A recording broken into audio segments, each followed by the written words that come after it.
কন্ডাক্টরের লেবারি করে পাওনা টাকা না পেয়ে হিঙ্গলগঞ্জের ঘোষপাড়া ইছামতি নদীর পাড়ে গলায় দড়ি দিয়ে আত্মহত্যা যুবকের। উত্তর 24 পরগনা হিঙ্গলগঞ্জের বাসিন্দা বছর 40-এর মধুসূদন মণ্ডল, পিতা গোবিন্দ মণ্ডল, পেশায় দিনমজুর। আজ সন্ধ্যেবেলায় হিঙ্গলগঞ্জের ঘোষপাড়া ইছামতি নদীর পাড়ে বাবলা গাছে গরুর দড়ি গলায় দিয়ে আত্মহত্যা করে স্থানীয় বাসিন্দা বিভাস বিশ্বাস। তিনি বলেন, আজ সকালে মধুসূদন মণ্ডল তার কাছে জানায় যে মাওতপুরের বাসিন্দা কন্ডাক্টর মানিক মণ্ডলের কাছে দীর্ঘ 1 বছর ধরে সুপারভাইজারি কাজ করেছে। তার সুবাদে সে 1,87,000 টাকা পাবে, কিন্তু কন্ডাক্টরের কাছে দীর্ঘদিন চেয়ে সে টাকা না পেয়ে অভিমানে তিনি আত্মঘাতী করেছেন। অন্যদিকে তার মা শিবানী মণ্ডল তিনি জানিয়েছেন, দীর্ঘদিন ধরে বাইরে কাজ করত, কিন্তু কন্ডাক্টর টাকা দেয় না। তাই বাড়িতে এর আগেই কতদিন ধরে তিনি দড়ি নিয়ে ছোটাছুটি করলে মা বুঝিয়ে বলতেন যে না মরে বাবা বেঁচে থেকে লড়াই কর। কন্ডাক্টরের বাড়ি টাকা চাইতে গেলে মানিক জানিয়েছেন কয়েকদিন দেরি হবে। সেই অভিমানে মায়ের কথার উপদেশ না মেনে তিনি আত্মহত্যার পথ বেছে নেন। এলাকার মানুষ দেখে হিঙ্গলগঞ্জ থানায় খবর দিলে পুলিশ গিয়ে বডি উদ্ধার করে। স্যান্ডেলবিল গ্রামীণ হাসপাতালে ডাক্তাররা মৃত বলে ঘোষণা করেন। তারপর পুলিশ পক্ষ থেকে বডি ময়নাতদন্তে পাঠানো হবে। বসিরহাট স্বাস্থ্য জেলার পুলিশ হিঙ্গলগঞ্জ থেকে প্রতিনিধি প্রদীপ সরকার। এবং সমস্ত ধরনের খবর পেতে চোখ রাখবেন হিঙ্গলগঞ্জ নিউজে এবং লাইক কমেন্ট শেয়ার করবেন।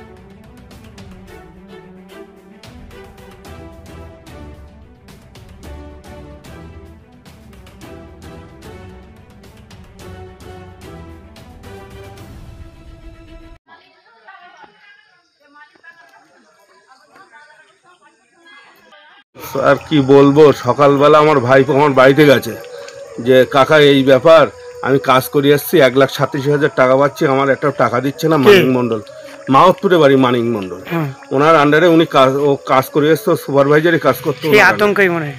সেই আতঙ্কে ওর হাত খরচাও টাকা দিচ্ছে না। আমাকে বলছিল সকালবেলা যে কাকা আমি গলায় দড়ি দিয়ে মরে যাবো। তা আমি ওকে বকলাম, গলায় দড়ি দিয়ে মরবি কেন, মালিকের কাছে টাকা চা।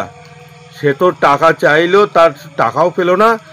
এ বোকা মাথা গরম করে এই গলায় দড়ি দিয়ে এই অ্যাক্সিডেন্ট ঘটালো। আপনারা বলুন, কাজ করে বাইরে কাজ করে এসে এই মানিক মণ্ডল ওকে 1,87,000 টাকা কর্মের টাকা না দেওয়ার ফলেই ও আজকে আত্মঘাতী করলো। আপনার নাম আর কোথায়? এটা হিঙ্গলগঞ্জ ঘোষপাড়া। আপনার নাম? আমার নাম বিভাস বিশ্বাস। ঘোষপাড়া বিনয় বাদল দীনেশের পেছনেই 107 নম্বর বুথের লোক আমরা।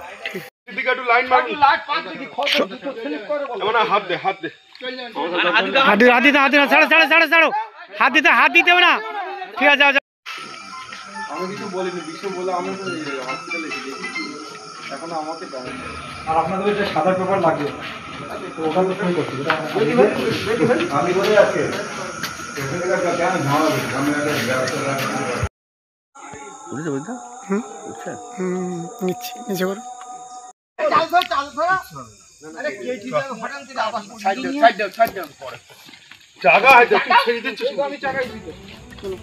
গাড়ি কোন বলো চার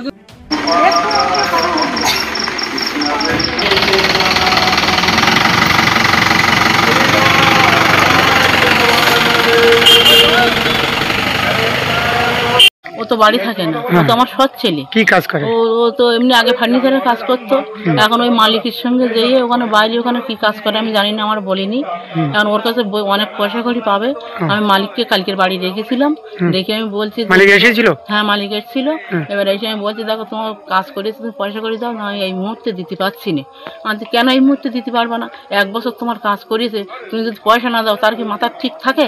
ও তো দড়ি হাতে কিন্তু এরকম ঘোরাঘুরি করছে, এবার মরবে। তা আমি বলেছি যে দেখ মরিয়ে কোনোদিন কিছু হবে না, বেঁচে থেকে লড়াই করতে হয়। কি হন উনি? ও আমার ছেলে। ও আমার ছেলে। আপনার নাম? আমার নাম শিবানী মণ্ডল। কোথায় বাড়ি? হিঙ্গলগঞ্জ ঘোষপাড়া। আপনার স্বামীর নাম? গোবিন্দ মণ্ডল।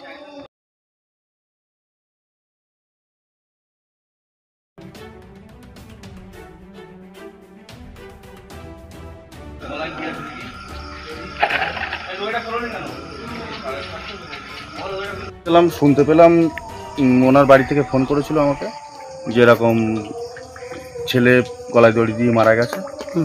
তাই আমি এসে দেখছি যে গলায় দড়ি দিয়ে ঝুলে আছে। কত নম্বর বুথ, কি নাম? এটা হলো 107 নম্বর বুথ। যিনি মারা গেছেন ওনার নাম মধুসূদন মণ্ডল। বাবার নাম? খুবই ভালো ছেলে। বাবার নাম হলো মৃত গোবিন্দপদ মণ্ডল। কোথায় এটা? কত নম্বর বুথ? হিঙ্গলগঞ্জ ঘোষপাড়া 107 নম্বর। আপনার পরিচয়? আমার নাম প্রসেনজিৎ নাথ। আমি যুব কনভেনার হিঙ্গলগঞ্জ ব্লক।